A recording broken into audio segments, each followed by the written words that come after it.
Chapter 4, You, Advice Guru. I've been teaching people just like you how to succeed as an expert long enough to know that you already have questions about how all this works and if you can really be an expert on anything. In this chapter, I'll share how easy it is to become an expert and to add value to people in a way that changes their lives or helps them achieve more in any area.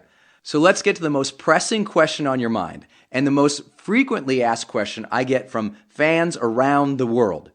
Brendan, how could I possibly be considered an expert, and who would want to listen to me anyway? To this question, I have a three-part response. The results expert. First, never forget that on the highway of life, you have come further than some others, and the lessons you have learned are both helpful and valuable to others. At this point in your life, you know how to tie your shoes, but others who are years younger and many miles behind you do not. You know how to drive a car, others do not. You might know how to get a job, while others do not. You may know how to get promoted, sew a blanket, get a great deal on a car, write a song, produce a movie, create a blog, get out of debt, lose some weight, improve a marriage, lead others, deal with criticism, give birth to a child, manage employees, ace an exam, find an agent, overcome fear, care for a sick loved one, give a good speech, buy a house, find the perfect clothing style, resume a normal life after a serious illness, or nearly anything you can think of. Others may not.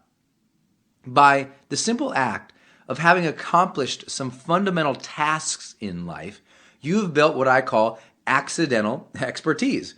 You might not consider yourself an expert, but the truth is that other people are out there in the millions trying to figure out something you probably already know casually. Just as a child looks with amazement at an adult who can tie a shoe, something they have yet to figure out but deeply value, others can look at you and pay you for what you already know. If you sat down and listed all the things you have learned and experienced in life and business, you would find you know a lot. As a matter of fact, you'd be shocked at how long that list really is. This act would lead you to realizing you are, in fact, what I call a results expert. Someone who has been there, done that, and can now teach that to others. What's remarkable here is that millions of people will pay good money to get basic advice and knowledge from you on almost any given topic. I know it can seem a stretch, but think about it. Have you ever paid money to learn how to create a good resume? I'll bet you've bought a book on that. Bought an audio program to motivate yourself? I've done this. Or used your credit card to pay for access to some training or information online? Who hasn't? While those may have been unremarkable moments for you, they were all examples of the expert economy at work. Someone knew how to do something and you paid them for it. They had gotten the result you wanted, and so you paid to take some months or years off your learning curve. You paid for information that could help you get from point A on life's highway to point B. You paid for results. It's as simple as that. So the question is, what results have you gotten in life and business? At this point, a lot of people who hire me as a coach often say, but Brendan, I do not know what results I've gotten. I do not know what expertise I have. To these people, I gently reply, yes, the fact is you do know. All the answers lie within you. Then in order to prove this to them, I often give them a sentence completion activity. I write the start of a sentence and then let them finish it. For example, I will give them a statement that says, the secrets I have learned to a happy marriage are... It's amazing how fast they can complete the sentence. They'll immediately say, well, listen more, show more appreciation, give respect, or schedule date nights. Most clients are surprised at how immediately they know exactly how to finish the sentence. They feel a renewed sense of confidence and competence when they know that they have all the answers within them. I'm going to give you similar sentence completion activities throughout this book, which I'll call expert signposts. When you complete these simple yet profound statements, you'll start to discover topics and ideas that can be the base of your new expert empire. So here are a few statements that I want you to complete right now. So stop whatever you're doing, grab your journal, or take some time to think through and write down or complete each statement and finish it as honestly and thoroughly as you can. Expert signposts. 1. 5 things I have learned about motivating myself and achieving my dreams are. 2. 5 things I have learned about leading others and being a good team player are. 3. 5 things I learned about managing money are. 4. 5 things I learned about having a successful business are.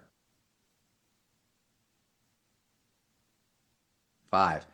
5 things I learned about marketing a product or brand are. 6. 5 things I have learned about being a good partner in an intimate relationship are. 7. 5 things I've learned about spirituality or connecting with a higher power are. 8. 5 things I've learned about home decorating, fashion, or organizing are. 9. 5 things I've learned about managing my life and being effective are. I know this activity might have seemed silly and that not all of these statements were relevant or easy for you to complete, but guess what I just helped you do? I helped you brainstorm what you could teach others in the 9 most lucrative topics in the expert industry. Those are motivation advice, leadership advice, financial advice, business advice, marketing advice, relationship advice, spiritual advice, style advice, and productivity advice. Now, please don't worry if this seemed difficult or irrelevant to you just now. I'm just seeding a few ideas in your mind now, and in coming chapters, I'll help you gain a greater level of clarity and insight. For now, the point is to begin realizing that you have figured some things out in life because you've learned some hard lessons and because you've gotten some results. Does that make sense? Finally, do not worry if you want to be an expert in an area that you have yet to get results in. Of course, you will eventually want to get as many results as you can, but it's not always a requirement. I'll explain this concept next. The research expert. Here is the next part of my 3-part response to the question, Brendan, how could I possibly be considered an expert and who would want to listen to me anyway? The second part of that response is, never forget that experts are students first and that you can go research any topic and become an expert in that area starting now. I learned the value of this point by accident. While I was in college, my little sister Helen, whom I adore with all of my heart, was having relationship trouble. She had been engaged and her relationship with her fiance started falling apart.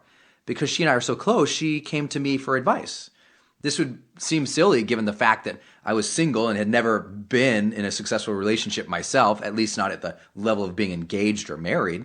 There's a hidden message there, by the way. People ask those they trust for advice. I certainly was not a relationship expert, but I desperately wanted to help my little sister. So what did I do? I did what I always do when someone asks me for help on any given topic. I became a researcher. I can vividly recall the day Helen asked me for help and how horribly bumbling I was in giving her any decent advice. That night, frustrated with my own ignorance, I drove to a bookstore and spent 4 hours reading everything I could on relationships. I left the store with a legal pad full of notes and over a dozen books on the topic.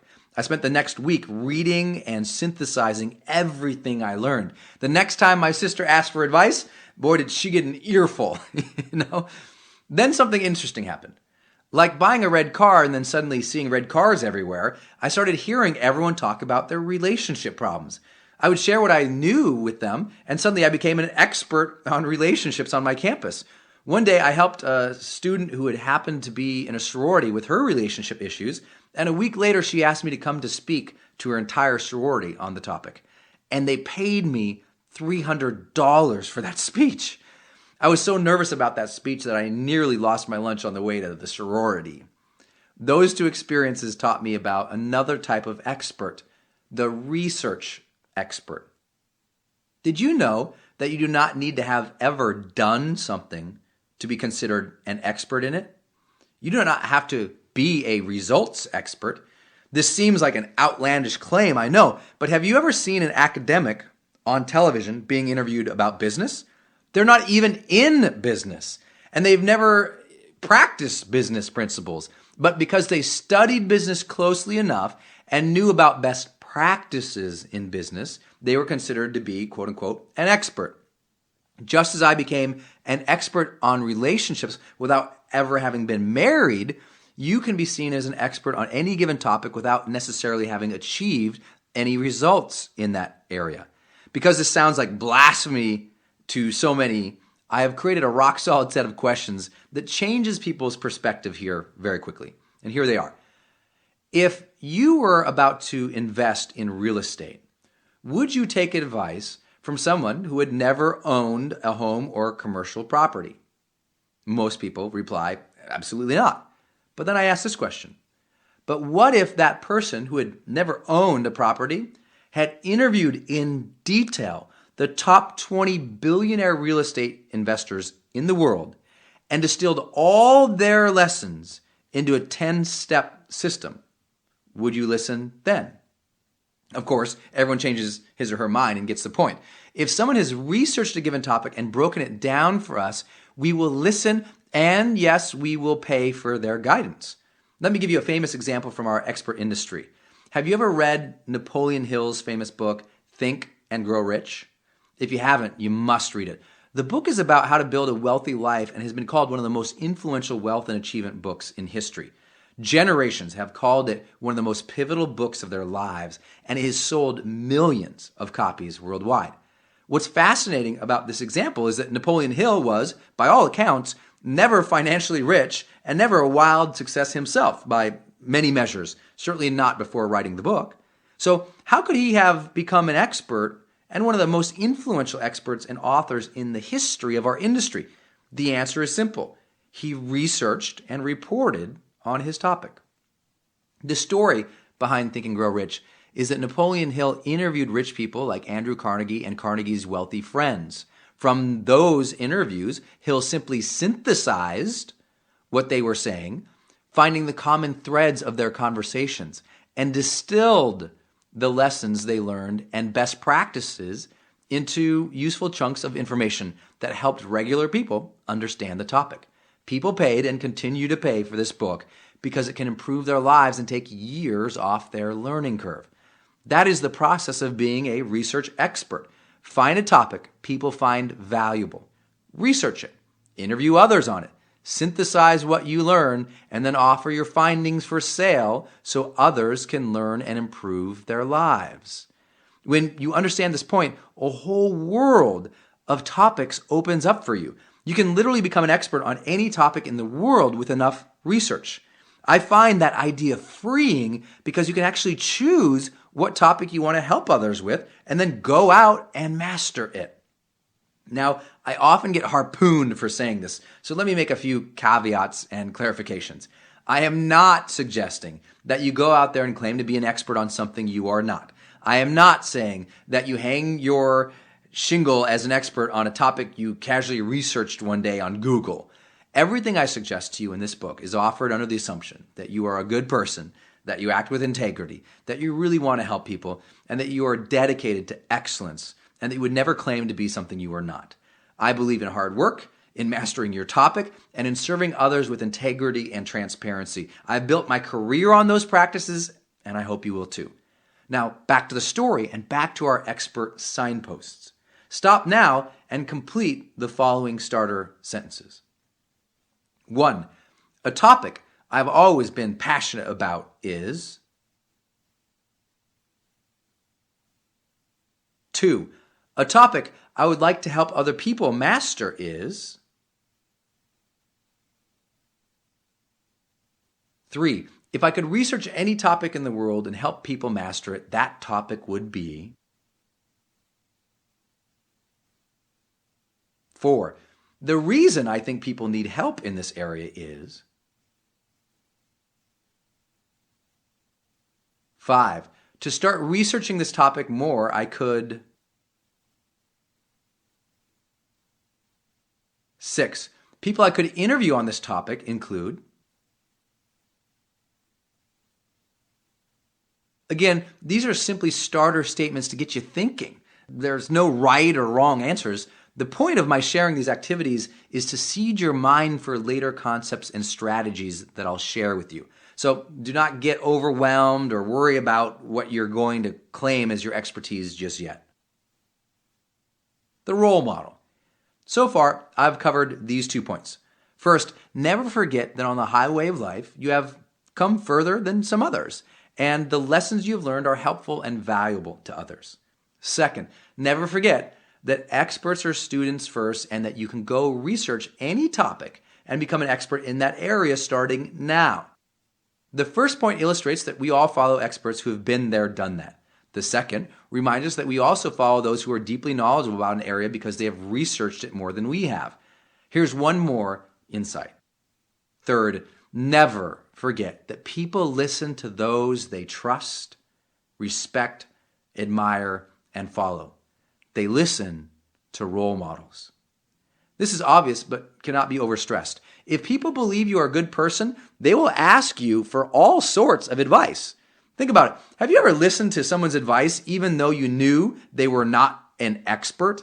Of course you have. You cut your arm and listened to your mom, no doctor, about how to fix it. Your friend told you that your car engine sounded funny, so you took it to the shop. Your poor friend told you about a wealth opportunity and you gave it a try.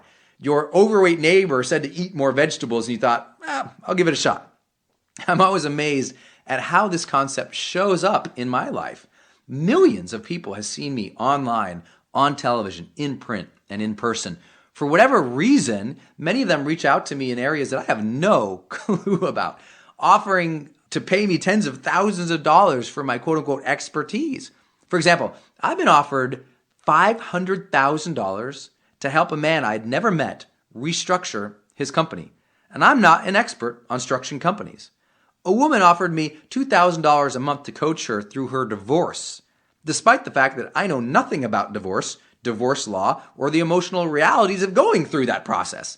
I've been paid $15,000 to give a leadership speech, with the only condition being I had to add a few lines about diversity to fit a conference theme, even though diversity is not my expertise, and I'm a white gangly kid from Montana, not exactly known as a cultural mecca or melting pot of diversity. While these are extraordinary, if not bizarre examples, this type of thing happens all the time to people in the public eye who have earned a good reputation. Business owners, speakers, authors, celebrities, bloggers, YouTubers, and leaders in every field and every industry are constantly asked for their advice and offered money for expertise, consulting, coaching, or content that is completely beyond their realm of knowledge, skill, experience, or ability. Why? Because people ask advice from people they trust, respect, admire, and follow. Put most simply, people seek out good people for good information. At a personal level, I'd pay massive amounts of money to get business advice from the Dalai Lama, even though that is not his field of expertise. I'd listen to every word Tony Robbins tells me on any topic, even if he was stretching it a little. If Barack Obama told me I should move to China, I'd probably consider it. I mean, I, like everyone else, listen to people I admire. Why do I bring this up here? I do it to drive home the fact that if you are seen as a role model, you will find that your status is an incredibly powerful pillar in positioning yourself as an expert. This is my way of saying to you, be a good person and good things will follow. Frankly, I think we need more role models in society in general. We need more people living lives of integrity, passion, and service, and I believe the future belongs to those who live such lives. Business and abundance flow to those who know how to live a good life and serve others. Expert signposts. 1. One reason people might admire me is because. 2. I have tried to live a good life by living by the following principles. 3. When people look at my life, they can point to the fact that I've done good things such as. 4, the traits that make me a good person that I will show to the world include the guru trifecta. I had a hidden agenda in introducing you to these 3 pillars of expertise: results expert, research expert, and role model. Now that you know them, I want you to build these pillars consciously, strategically, and actively for the rest of your life on any topic in which you want to help others. When all these pillars are strong and aligned, you have reached a level of expertise and trust that makes you incredibly respected and in demand. In my business, I'm always trying to research my topics more deeply, seeking to achieve more results in the areas I'm teaching, and striving to be a good role model for those I serve. I work very hard at it, and it's always on my mind. I believe that doing these things has been the secret to my success. A lot of experts and gurus out there stop learning and applying, and because they do that, they stop being able to offer the best advice to others, and they start to see their businesses fail. I'm always asking up-and-coming experts these questions. Have you diligently researched the topic you want to help others learn or master? Have you read at least 6 books on the topic in the last year? Have you interviewed at least 10 other experts on the topic?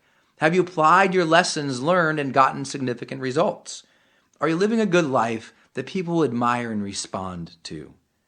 When you combine researcher, results maker, and role model, you have a magic that transcends the word expert and elevates you to a trusted advisor.